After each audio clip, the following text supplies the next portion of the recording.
নমস্কার বন্ধুরা, আশা করি সবাই খুব ভালো আছেন। আজ আমি চলে এসেছি আরেকটা রেসিপি নিয়ে, সেটা হলো ঘুগনি।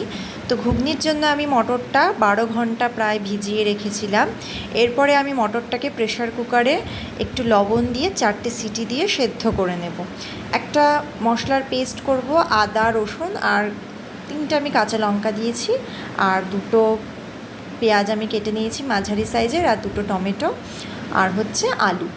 এবার কড়াইতে তেলের মধ্যে আমি আলুটাকে ভেজে নেব। তার জন্য আমি দিয়ে দিলাম আলুর মধ্যে লবণ আর হলুদ।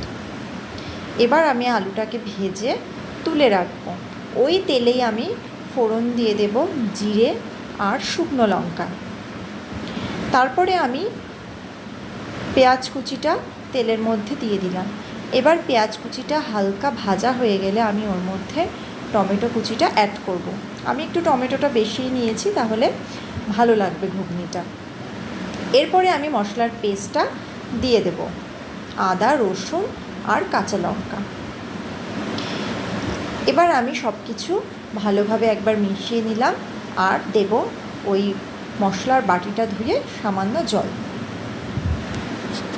এরপরে আমি কিছু গুঁড়ো মশলা অ্যাড করব, জিরে গুঁড়ো, ধনে গুঁড়ো, লঙ্কা গুঁড়ো, হলুদ গুঁড়ো, সব আমি 1 টিস্পুন করে অ্যাড করলাম।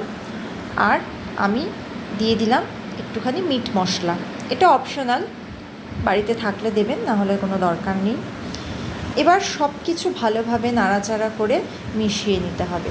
তারপরে দেব সামান্য একটু চিনি। এরপরে মশলাটা কষে আসলে দিয়ে দিতে হবে আলুটা, যে আলুটা আমি ভেজে তুলে রেখেছিলাম। এবার আমি আরেকটু লবণ অ্যাড করে দিলাম। এরপরে সব কিছু ভালোভাবে কষানো হয়ে গেলে, মশলা থেকে তেলটা ছেড়ে আসলে সেদ্ধ করে রাখা মটরটা দিয়ে দিতে হবে। দেখুন মটরটা কতটা ভালো সেদ্ধ হয়েছে, একদম পুরো গলেও যায়নি, আবার খুব শক্তও কিন্তু নেই। তো এই পর্যায়ে আমি একটুখানি গরম জল অ্যাড করলাম, কারণ ঘুগনি যত ঠান্ডা হবে ঘুগনি কিন্তু আস্তে আস্তে জমে যায়। তো তারপরে আমি ঢাকা দিয়ে রেখেছিলাম 5 মিনিট আলু সিদ্ধ হওয়ার জন্য, গ্যাসটাকে একটু মাঝারি আছে। এরপরে 5 মিনিট পরে ঢাকনাটা খুললাম। তো আমার আলুগুলো সেদ্ধ হয়ে গেছে।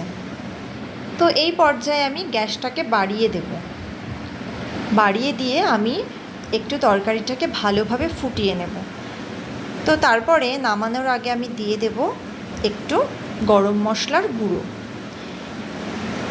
এবার আমি ভালোভাবে আরও একবার নাড়িয়ে চাড়িয়ে নেব। আমার কিন্তু ঘুগনিটা রেডি হয়ে গেছে, তো আমি গ্যাসটাকে অফ করে দেব।